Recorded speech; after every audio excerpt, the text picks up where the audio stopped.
Nosso Vida Melhor está de volta e agora eu quero que você, mulher, fique muito atenta, porque a gente vai falar sobre um assunto importante e eu tenho certeza que nossa conversa vai ser esclarecedora. Eu vou receber aqui o doutor Domingos Mantelli, obrigada por ter vindo. Vai. Uma boa tarde. Que é ginecologista, a gente vai falar exatamente sobre como evitar problemas ginecológicos, principalmente nessa época do verão. Essa época, as mulheres acabam tendo um pouquinho mais de problema em relação aos corrimentos, às infecções ginecológicas, do que até mesmo no inverno, né? Por quê? Na verdade, algumas mudanças de hábitos, né?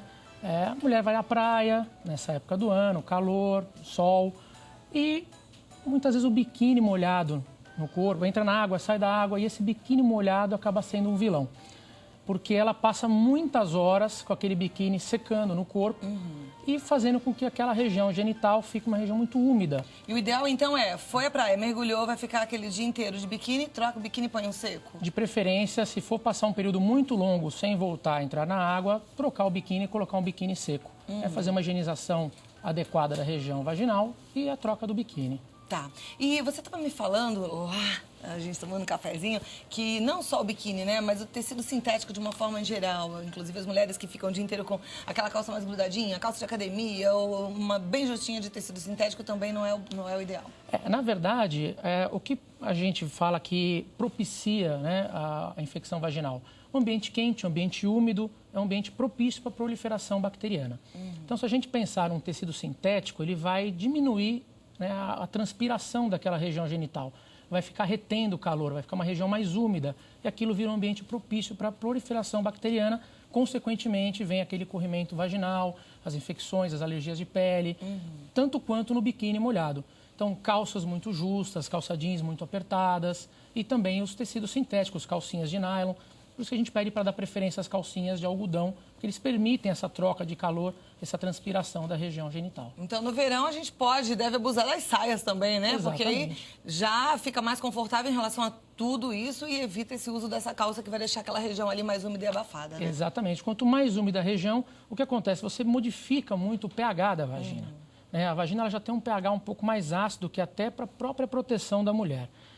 Quando a gente tem uma região um pouco mais úmida, essas mudanças de hábitos, entrar e sair da água, muitas vezes a mulher acaba, né, fazendo a higiene da região vaginal, da região íntima, com sabonetes muito neutros. Tem que fazer com sabonetes neutros, acabam fazendo com sabonetes muito pH muito básico. A gente muda o pH da vagina e as bactérias e vírus, enfim, que normalmente habitam essa vagina, eles acabam virando patogênicos. Normalmente eles não causam nada. Caiu a imunidade, mudou o pH vaginal, aquela bactéria, aquele fungo que lá já estava e que é benéfico muitas vezes para a mulher, ele acaba virando patogênico e gerando um corrimento vaginal. Quais são os mais comuns? Na verdade, corrimento vaginal é uma forma genérica de nós falarmos uma infecção vaginal. Existem vários tipos, os principais a gente pode citar, que todas as mulheres, a maioria das mulheres já conheceu, que é a candidíase, corrimento mais clássico, aquele corrimento mais esbranquiçado, que causa coceira, um corrimento mais grumoso. Isso é o mais comum, que a Candida albicans, ela habita a vagina normalmente. E como é que trata? O tratamento, primeira coisa, tem que identificar se é realmente um corrimento causado só pela Cândida. Porque muitas vezes a gente tem os corrimentos mistos, em que há a Cândida e há outras também que podem estar causando. Então, primeira coisa, procurar o ginecologista, para que a gente possa ver e dar o tratamento adequado. Existem tratamentos com cremes vaginais, tratamentos via oral. Muitas vezes a gente tem que tratar também o parceiro. Então, é interessante procurar o ginecologista. Mas esse, por exemplo, é um caso que não pegou de alguém, a Cândida habita no organismo da mulher. Exatamente. Caiu a imunidade, ela pode acontecer Ela ali. também pode pegar de alguém, mas não é o mais comum. O mais comum é a Cândida que está habitando já a região genital tornar-se patogênica por algum motivo. Queda da imunidade, uma região que ficou ali mais propícia à mudança do pH vaginal, e aí desenvolve o corrimento. Além da candidíase, que outros a gente conhece? Temos também a tricomoníase, que também é um corrimento vaginal causado pela tricomonas vaginalis. É um corrimento mais esverdeado, não tem tanto cheiro, mas que também dão os sintomas parecidos com o da candidíase, como coceira, aquele incômodo vaginal. Também tem um tratamento com cremes e via oral diferente do da candidíase. Por isso que é importante a gente estar identificando qual é o corrimento. Temos também o corrimento chamado de vaginose bacteriana, que é um corrimento causado pela Gardnerella vaginalis, um outro tipo de bactéria anaeróbia. E desses todos é o mais incômodo por causa do odor. Ele tem um odor bem característico, né, que a gente descreve até em livros como sendo um odor de peixe, um odor ruim. E tem uma principal causa desses corrimentos? A principal causa é queda da imunidade e mudança de pH vaginal.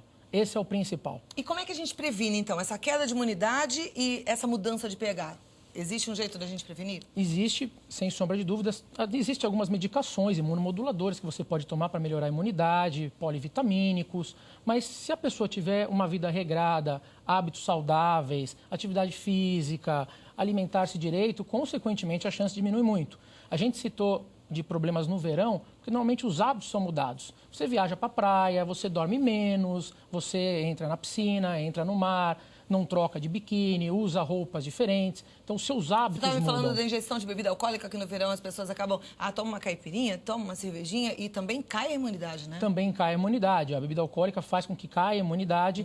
Isso, consequentemente, gera uma maior predisposição a essas infecções genitais. Tá. Agora, depois que ela está lá instalada, a mulher precisa procurar um ginecologista e fazer o tratamento. Existe alguma forma de evitar que ela volte para não ter isso de repetição? Existem alguns corrimentos chamados de repetição, onde a principal causa que nós chamamos é a causa psicogênica. Mulheres muito estressadas, o estresse faz com que diminua a imunidade também. E também predispõe a alterações, não só menstruais, como também alterações vaginais, no caso, o corrimento vaginal. Então, hábitos de vida, novamente, evitar o estresse. São coisas mais genéricas que a gente pode fazer. Uma higiene adequada da região genital. O que é uma higiene adequada? Porque você falou do sabonete, né? E as mulheres acham que estão fazendo uma higiene adequada, usando o sabonete normal, aquele que está lá no banheiro e que a família usa e tal. E lavando direitinho, como todo mundo fala, né? É isso que é a higiene adequada? Na verdade é isso, mas existem alguns produtos adequados para a região genital. Então, sabonetes, de preferência com pHs neutros. Esses sabonetes novos que a gente hoje encontra no mercado, que é o sabonete para a área íntima, tem todas as marcas e tipos diferentes. Ele é o ideal? Ele é adequado ou não? Depende muito. Ele é o ideal quando você está fazendo algum tipo de tratamento também. Você usar ele corriqueiramente durante um período muito longo, ele acaba atingindo as bactérias ruins, mas também as boas. Então, ele acaba matando bactérias que realmente são patogênicas, mas também matam algumas bactérias que são benéficas para a mulher. Então, acabam modificando essa flora vaginal. Porque sabonetes têm pHs diferenciados exatamente para isso, para atacar as bactérias. Então, o ideal é um pH neutro? Um pH neutro, de preferência de glicerina, e utilizado só para a região genital, para fazer a higiene completa, evitar a ducha vaginal, que muitas mulheres fazem. Que a ducha vaginal, na verdade, você está jogando as bactérias lá para cima. Você acaba jogando a infecção, no caso, que já está na vagina, para dentro do útero, muitas vezes, causando um quadro até pior do que o corrimento que está ali. Então, é até perigoso. É perigoso, infecções não de urina, é para fazer. Ducha vaginal de jeito nenhum. Bom, muito bom a gente falar sobre isso. Banhos de assento, sim. Ducha vaginal, não. Tá, agora o banho de assento é como e tem que usar algum produto? Pode ser qualquer sabonete antisséptico, mas é aquilo que a gente falou, não fazer uma coisa corriqueira. Pode ser feito uma vez na semana, 2 vezes na semana. Não fazer disso um hábito de fazer um banho de assento com substância antisséptica todos os dias. Agora, as crianças também, as meninas menores, né? Assim, 7, 8, 9, 10 anos, na praia, muitas vezes apresentam um quadro de candidíase, de um corrimento, e aí mostra pra mãe. E o que deve ser feito? Por exemplo, está no litoral, não tem nenhum médico de confiança. O que essa mãe pode fazer? De preferência, trocar a roupa da criança, obviamente não deixar o biquíni molhado, deixar a região arejada, evitar ficar pondo roupas muito apertadas na criança, né? E existe alguns cremes, algumas pomadas que vão ser passados externamente para aliviar pelo menos a coceira que a gente pode utilizar. São vários cremes tópicos que a gente pode utilizar. O ideal é que entre em contato, pelo menos com o médico, mesmo na região em que estiver, no litoral, mesmo que seja um pronto-socorro, para que ele possa estar indicando o melhor creme. O ideal é que não se faça automedicação, porque muitas vezes, se pegar um creme errado, pode até piorar a situação do que melhorar. Perfeito. Bom, eu espero que essa conversa tenha sido esclarecedora. A gente está atendendo a pedidos das nossas telespectadoras, muitas mulheres em apuros na praia, falando, e agora o que eu faço? Então, olha... Cuide bem, faça uma higiene correta, cuide do seu estresse, da sua saúde emocional, não é verdade? Sem sombra de dúvidas. E troca o biquíni, nada de biquíni molhado o dia inteiro, né? Sem dúvida. Você ia falar da depilação também. A depilação é um caso à parte. As mulheres muitas vezes querem fazer uma depilação para poder pôr um biquíni um pouquinho mais justinho, para não aparecer os pelos quando vai à praia. E a gente pede para que faça isso pelo menos uns 2 a 3 dias antes de ir à praia e entrar no mar. Porque quando você faz uma depilação ou faz uma raspagem com a gilete ou uma depilação com cera, você abre alguns poros e causa microlesões.